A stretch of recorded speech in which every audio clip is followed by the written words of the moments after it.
Hi guys, মোৰ অন্য এটা মিনি ব্লগলৈ আপোনালোক সকলোকে স্বাগতম। আজি আমি আহিছোঁ বৰমাহঁতৰ ঘৰলৈ, তো বলক যাওঁ। এয়া আহিয়ে মই কলিং বেলটো বজাই দিলোঁ আৰু কলিং বেলটো বজোৱাৰ লগে লগে বা ওলাই আহিলে। বা কিন্তু আমাৰ বৰ লাজুকীয়াল, ব্লগত ওলাব মনেই নকৰে। এতিয়া মই অলপ ফ্ৰেছ হৈ ল'লোঁ আৰু ফ্ৰেছ হোৱাৰ পিছত বহুত বেছি গৰম দেখি ভণ্টিয়ে দেউতাহঁতক চৰবত দিব আহিছে। এইজন বৰ্তা আৰু দেউতা হয়, দুইজনকে দেখি কনফিউজ হৈছে নেকি? নহ'ব ৰ'ব, দুইজন টুইনছ হয়, সেইকাৰণে দেখিবলৈ একেই হয়। দেউতাহঁতক চাই দিব কোৱাৰ কাৰণে কেমেৰাটোলৈ অকণমান চাই দিলে, কিন্তু হাঁহন এটা নিদিলে। এইটো ভাইটি হয়, ভাইটিয়ে বৰমাক অলপ সহায় কৰি দি আছে।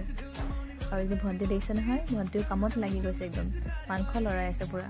আৰু ভণ্টিয়ে লৰোৱা দেখি বাও আহি গ'ল, বাও লৰাব লাগি গ'ল দেখিছে, এবাৰ ময়ো লৰাম বুলি। তো ভাইটিও কামত লাগি গৈছে।